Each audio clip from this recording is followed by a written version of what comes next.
Hey everybody, Joe McCall here. Welcome to the Real Estate Investing Mastery Podcast. This is a special little edition of the podcast that I'm going to do for you. And I don't even have my professional mic. I'm actually on my laptop here in my bedroom. We have a sitting area in our bedroom, and I'm just sitting here. I just got off a coaching call, and I had one of our clients talk about a potential deal that they're looking at and had some questions about finding buyers for the contract of this deal.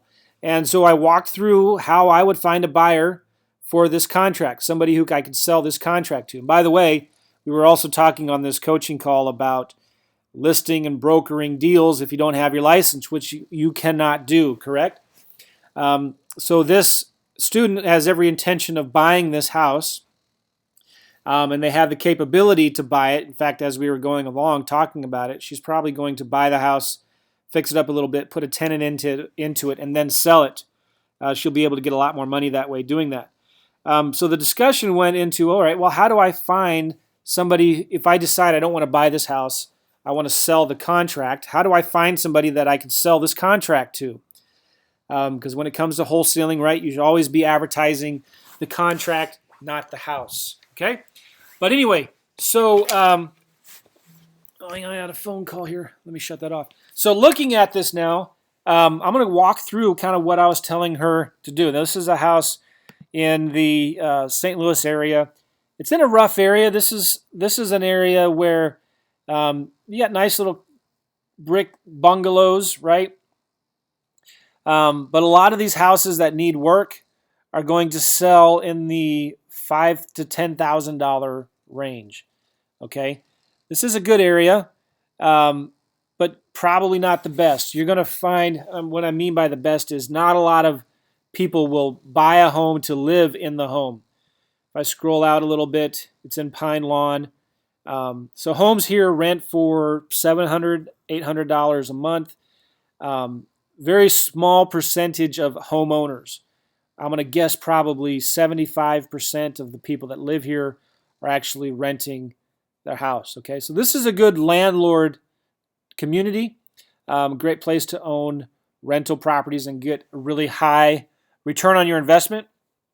It's I don't know if you would classify this neighborhood probably as a C neighborhood, A being really expensive, F being really, really bad. This is probably right in the middle. Okay, so what I suggested several things to my client. The first thing I did is I went into ListSource, and this client actually has access to the MLS. So if you don't have access to the MLS and you're looking for buyers of your contract on a certain property that you have under contract, then a great way to find buyers, if you don't have buyers already, is to find out who are the investors that own or recently purchased property in that area. And one way to find that is through ListSource. You go into ListSource, you log into your free account, you go in here to Investor Foreclosure Services and Absentee Owners. And what I like to do is I like to go to Zip plus Radius. Okay, I'm going to put the zip code in here. And let's do 2 mile radius. Click Add. This is going to give me all the absentee owners within a 2 mile radius of that zip code. There's 3,600 of them. Okay. You could even say only in this zip code. It doesn't have to be radius, right? Then we're going to go to... let's go to next. And if you wanted to, you could go in here and say, all right, only do the people that own residential property. Apartment, duplex, triplex, quad, and single family residence. If I add that in, it's going to drop that down from 3,600 to 3,000. All right. You could say then, all right, only show me the investors who bought the property for under 50,000. That drops it down to 2,700. And if that list is still too big, then you could scroll down and say, all right, only show me the ones that bought in the last 12 months. I scroll up, just in the last 12 months, there's 184. Perfect, right? Maybe that's too many, but let's just go with that for now. I'm going to click Next. And then I want to say corporate-owned properties, no preference, because I want the corporate-owned properties. So now there's 500. Maybe that's too many. So what you can do is you can go back and change this to a 1 mile radius. Maybe instead of 12 months, do the last 6 months right here. to the last 6 months, but you want a couple hundred. I think 250 would be a good number, right? So these are absentee owners. And by the way, when you purchase this list, I'm just going to pretend like I'm purchasing it here. You could say remove duplicates. Right here, remove duplicates. That's going to drop that number down from 500 to probably 300, I'm going to guess. 350, all right? There's 350 investor buyers that bought a property in the last 12 months within a 2-mile radius of the zip code.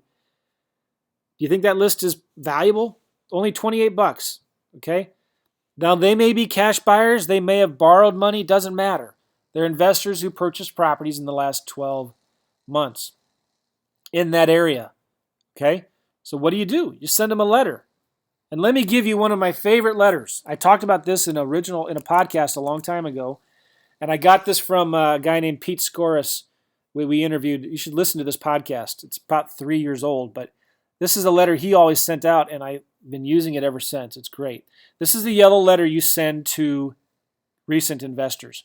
Okay, now I have a version 2 because, again, you want to be careful about advertising a house that you don't own yet. Okay, so this is a yellow letter, handwritten. You're going to send this to those 250, 500 buyers, investor buyers in that neighborhood. Urgent notice in red, underlined, bold. Okay, and with exclamation points and stars all over it. I desperately need to sell a contract I have for a property at 123 Main Street. I've had this on the market for some time now, and I can't wait any longer. Take a drive by, call me, and I will tell you more about it. The title is clear, taxes are paid, condition is good, and I need it sold today. And if you cuss, say something like that, right? You got to make this personal. Drive by, call me, and make me a cash offer right now. I am desperate. Joe. Put your phone number in here somewhere, right? So that's going to get your phone to ring. Send that letter. What you do is you get that in a yellow letter, crumple it up, fold it, and mail it. Handwritten envelope, crooked stamp. This is going to get calls, okay? And the cool thing about this, it's going to get calls, and they'll tell you what they would pay for it. By the way, when you're talking to these guys, drill them. Don't let them hang up unless they tell you what they would pay for it. Be persistent. Be a jerk. Listen, I appreciate you calling me. Thanks so much. Tell me why you wouldn't want to buy this. Well, I don't know. It's not in my area. It's not my cup of tea. No, but tell me, what would you pay for this property? Well, I don't know. I'm telling you, they're going to do this to you. Say, well, listen, if I sold it to you, if I told you I wanted $100 for this contract, would you buy it? Yeah. Okay. Well, if I told you I wanted $100,000 for this contract, would you buy it? No. All right. So you just got to play that game a little bit, but you want to find out from them why they would not buy it and what price would they buy it for. Okay. So if they wouldn't buy your contract, well, find out why and find out what price they would pay for that contract. And then maybe you need to go back and renegotiate with the seller. This is super, super critical. Okay. If you don't have a buyer's list, this is one thing you can do. Now, the other thing I did with this client is we walked through, I have access to the MLS, which I recommend everybody become licensed. That's my recommendation. So there's ways in most MLSs across the country where you can go in and find, using core logic, something like this, you can get this list yourself without having to pay for it. And it's really simple. I went into RealList, and so our MLS has access to RealList. And I won't walk through all of this because it's different for everybody. But I just put in this zip code, owner occupied, no. The recording date was in the last 6 months, and I found 215 right here. Okay? And you can go into these, and you can contact the owners of those properties. If I open this up, okay? And by the way, you can export that list, and I can see that the owner's name, here's KJ Property Group. They're out of Columbia, Missouri, which is about 3-4 hours away. And I can look them up online, maybe get their phone number, maybe call them. And I can go down here and I can see a bunch of information about the property. I can see that they bought it in December about, 2-3 months ago. And how much did they pay for it? Somewhere in here, I don't want to waste your time. You can see how much they paid for the property.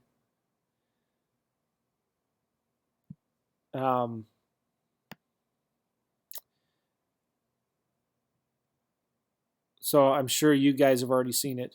So it says NA, which is interesting. So maybe it was just a quick claim deed. Regardless, Call them, send them a letter. Tell them you have this property here. Okay? So you can take that list and close report. You can export all 200 of these, right? And export them and send them a letter. There's a couple other things you can do. You ready? You ready for some gold? If I was doing a Periscope, I would ask you to double tap. Double tap. If you don't know what Periscope is or what I'm talking about, check it out. It's pretty cool. Which, by the way, I'm going to start doing more Periscopes. So follow me on Twitter. Ready? Periscope.tv/JV McCall. I'm going to start doing more Periscopes and answering your questions. I have a whole whopping 382 followers. All right. So I do these live broadcasts. I'm going to be using Facebook Live and Periscope answering questions. So follow me. This is my Twitter, JV McCall. And I'm not on Twitter a lot. I find Twitter quite annoying. But I like Periscope. Okay. So here's the other thing that you can do. You need buyers. You have properties in this area. So I did a search for this address right here.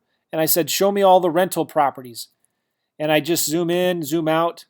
See all these rental properties right here. These are what? Who's advertising these rental properties? Landlords, right? Landlords are advertising these properties and property management companies. And guess what? If they already own a property here, do you think they might have some interest in maybe buying another property there? So you just start going through these one by one. You contact these folks. Now, some of these are investors or property managers or realtors. Doesn't matter. Call them all. Say, hey, Daniel, I see you own this property at Edgewood, or your client does. I have another property. I have a contract on a property in the area. I've decided I'm not going to buy it. I want to sell the contract. Do you have any interest in it? Or do you have a client that might be interested in it? Right? And you can pay this if it's an agent. You can pay them a commission. Say, listen, I'm trying to sell this thing for $15,000. I'm trying to sell the contract for $5,000. I have it under contract for $15,000. So if you just mark on your commission whatever you want. Okay. Do you have any clients that might have an interest in buying this property that I have, or buying this contract? Does that make sense? So just go through all of these guys and call them. You can even go into county records and find out who owns this property and send them a letter. Have your VA go through each of these addresses, pull up who the owner on record is, and send them a letter. Call them up. Okay? The cool thing is, once you get these properties under contract, and I'm going a different rabbit trail right now, but it's important to understand because the real estate commissions have really been cracking down on wholesalers who are brokering, right? And I don't want to get into the argument of I'm a principal, I have equitable interest, there's not illegal to sign contracts. It doesn't matter what you think.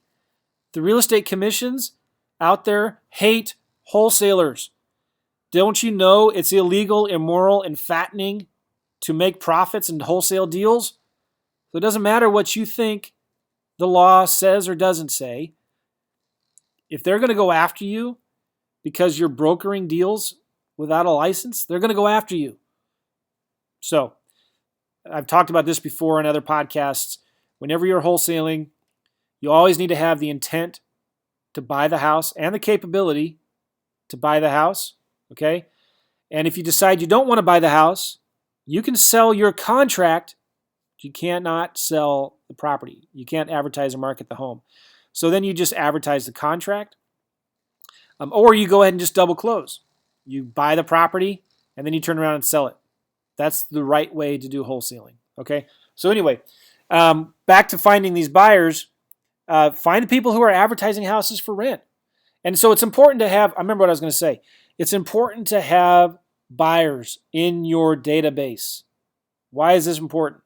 Because a lot of these wholesalers that are getting in trouble with the real estate commissions are getting in trouble because they're advertising the houses on Craigslist. And some realtor has their panties in a wad, and they're going to call the commission and complain about your property that you're advertising in Craigslist, right?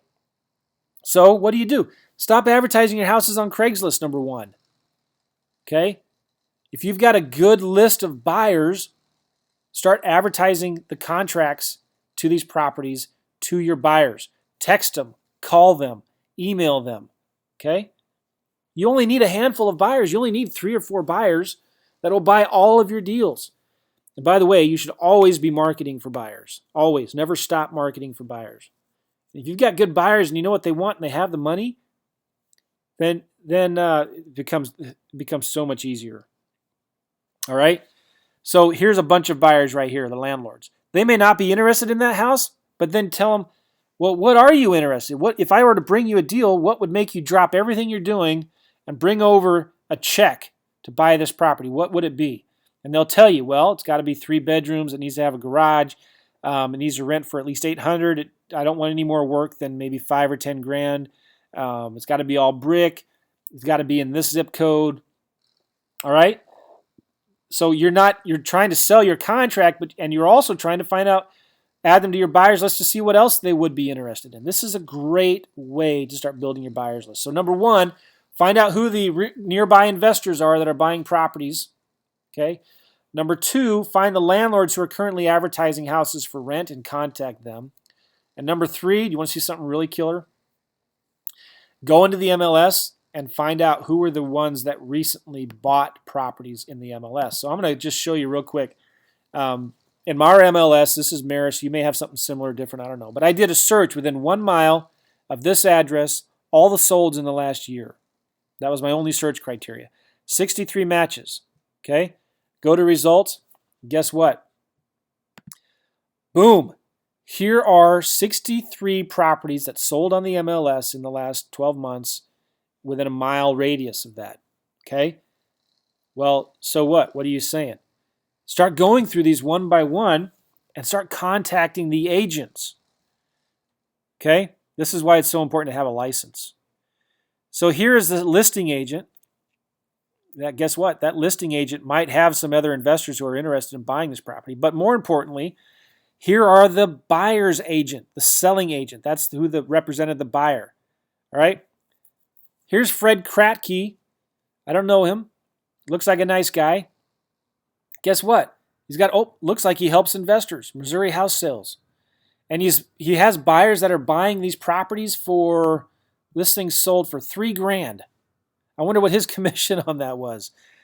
It tells you right here, about $450. Wow. So do you think, you would be interested if you paid him $1,000? Say, listen, call this guy up. Fred, how you doing? My name's Joe.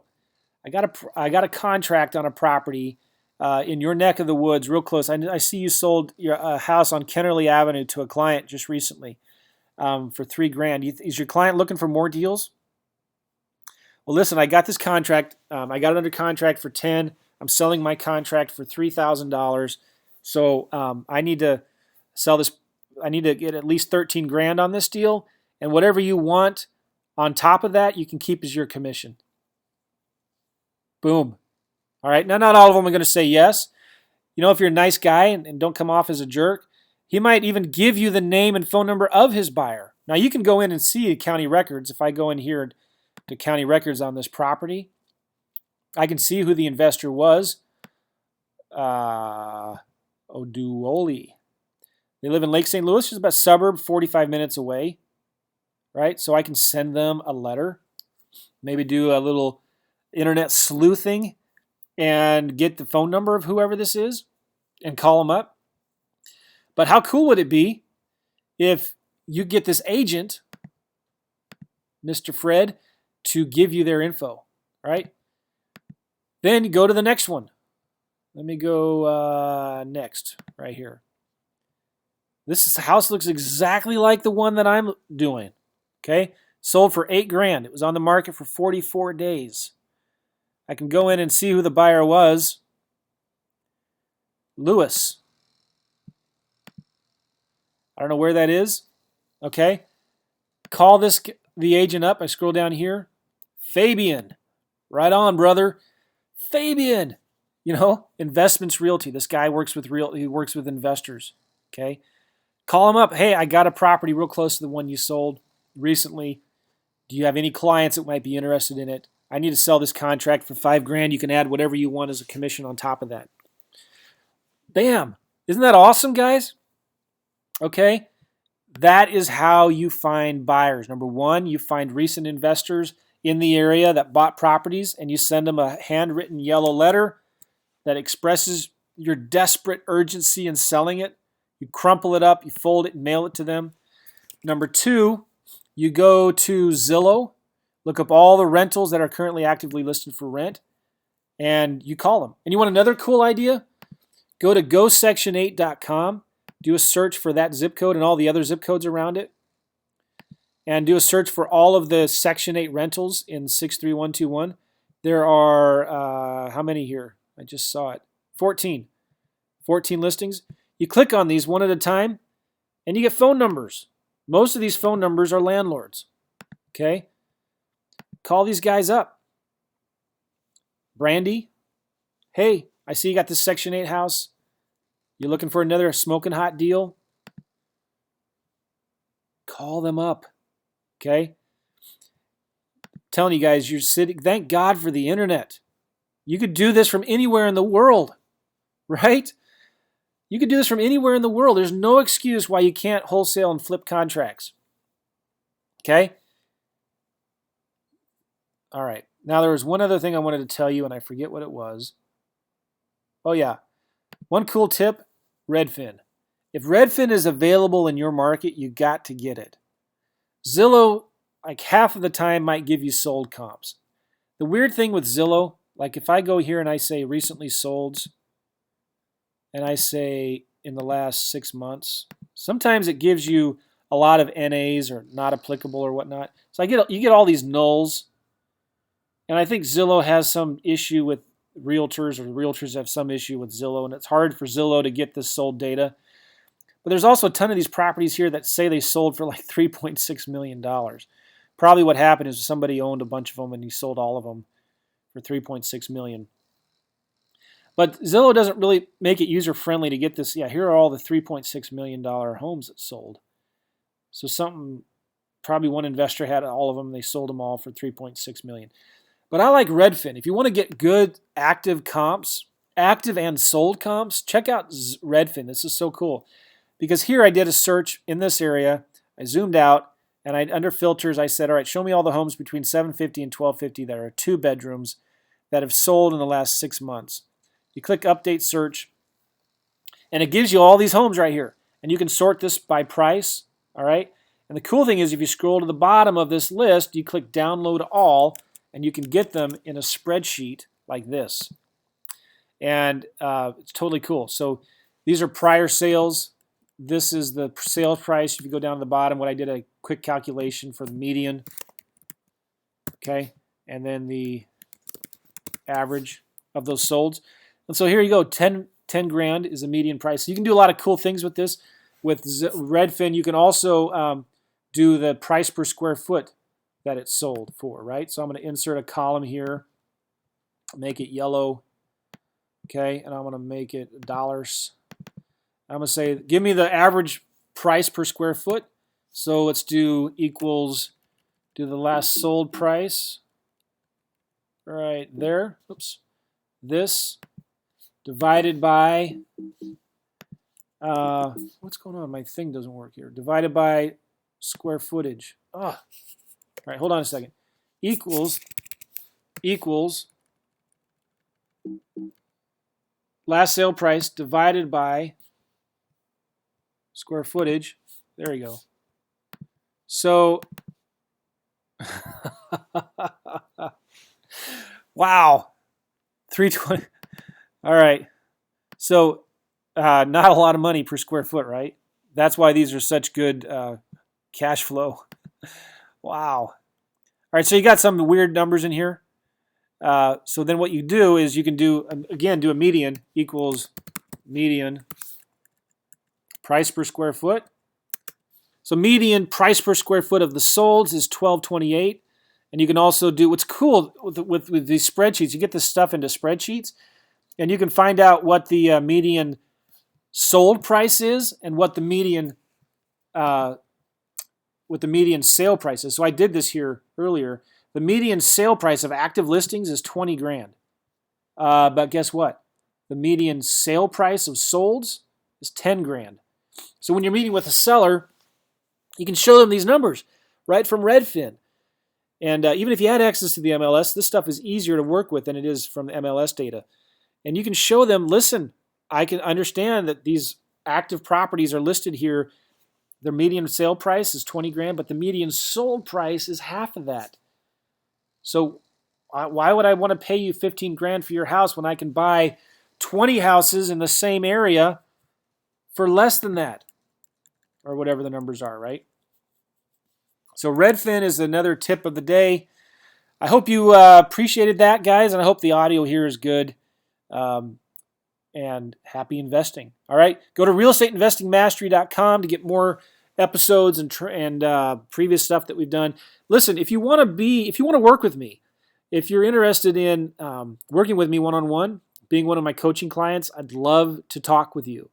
And let's do some deals together, all right? If you want some more information on how to work with me, just do me a favor. Go to joemccall.com/coaching.